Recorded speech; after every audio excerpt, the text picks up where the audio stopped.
Coming up on Look Today, well, a Star Trek convention is ready to kick off in Ticonderoga, hence Trekconderoga. It's happening on August 12. We were there. I've got details. And a restaurant in Lake George calls on the Department of Transportation for help on a recurring problem. More on that coming up. Plus, we have an update on the Saratoga City Council. It's all ahead on Look Today.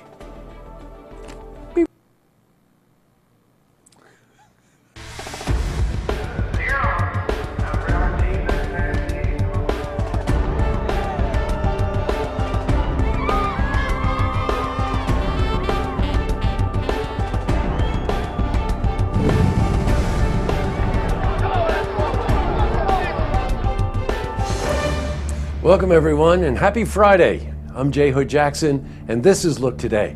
Well, in tonight's program, we travel to Ticonderoga to talk to James Cawley. Now, he's a Star Trek superfan, you could say.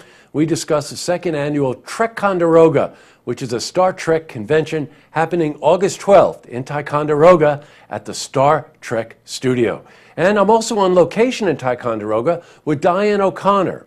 She's the assistant to the president of the Ticonderoga Historical Society, and we talk about the rich history of the Hancock House. Plus, we have your weather for the Tri-North Counties and the universe, but first, these headline stories. Well, in our lead story, a Star Trek convention is getting ready to kick off in Ticonderoga. As part of the event, Star Trek superfan James Cawley is honoring the 50th anniversary of the iconic franchise with the opening of his meticulously designed original series, Star Trek Set Tour. Now, dubbed Trekconderoga, the event will feature live music and some of the original cast will also be there, including Michael Dante, Gary Lockwood, Louis Sorel, and Beverly Washburn. Well, the event kicks off August 12th and runs through the 14th. Trekconderoga features an intimate setting. By the way, the studio where you can meet the stars and see exact replicas of the bridge, sick bay, and the transporter room from the original Star Trek series. Now, also, stay tuned for a one-on-one interview with James Cawley, aka Captain Kirk. In other news, for the sixth time in 15 years, the Rain Tree Restaurant sign on Route 9 in Lake George has been knocked down by a motorist. Now, the restaurant owners are looking for help from the State Department of Transportation. Currently, the sign is propped up by a stepladder and a piece of lumber. The driveway leading to the sign is gouged and scarred from multiple accidents over the years. What is going on there? We spoke to Richard Tasker. He's a co-owner of the Rain Tree Restaurant. Right now, this is our fifth accident that has taken our sign down, and we were hoping that maybe the DOT will put in some riffles along the road and maybe a couple of arrows just directing the people. Switching from news to weather. Well, today saw mostly clear skies with some afternoon clouds.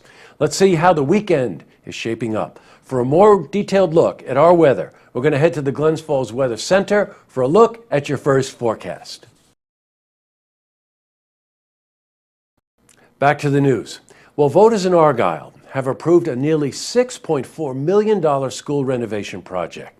Earlier this week, voters approved the first major renovation project in 15 years. All three propositions were passed, which includes reconstruction of the interior and exterior design, installing mixed-use athletic court, and also an upgraded gymnasium and auditorium. Construction is scheduled for early 2018 and be completed by fall of 2019. Good news. In other news, here's an update on a story we've been following. Mayor Joanne Yepsen of Saratoga asked the City Council on Tuesday to approve a request that she be compensated for her attorney fees. Now, the motion passed 3-2. The total fees, by the way, come to about $12,000. This is connected to the City Council's vote to censure the mayor over a perceived violation of the city's ethics code. Now, as you know, we interviewed Mayor Yepsen earlier this week. We'll also interview other members of the City Council, and we're going to keep you updated as more details become available on this really rather hot topic. Up next, you got it. We're boldly going where no local TV station has ever gone before. We're going to Ticonderoga. We're going to talk to James Cawley. He's a Star Trek superfan, you could say. And we discuss the second annual Ticonderoga, which is a Star Trek convention that's happening August 12th through the 14th in Ticonderoga at the Star Trek studio. Plus, I'm on location with Diane O'Connor in Ticonderoga.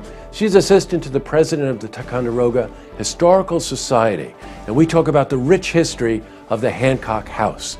But first, if you see news happening, you want to share a story idea, how about join us for an interview? Give us a call on the hotline. The number is 798-8000. That's all the time we have for this edition of Look Today. Well, it's Friday, so I want to thank Andrew and Drew and Jack and Joel and Jesselyn and Norm who make this show possible each week. You know, this week was a particularly exciting week for us. We had wonderful interviews. I'm thinking of Pamela Grandin with the Boston Spa Film Festival, Colleen Kirchhoff, that wonderful woman from Saratoga, the interview we did with Mayor Yepsen, and of course the interview we did with the Depew Band Brothers. Just this phenomenal group of musicians. And of course we were on location in Ticonderoga at the amazing Star Trek studio. So I guess there's only one thing left to end the week. Andrew, beam me up. Boop, boop.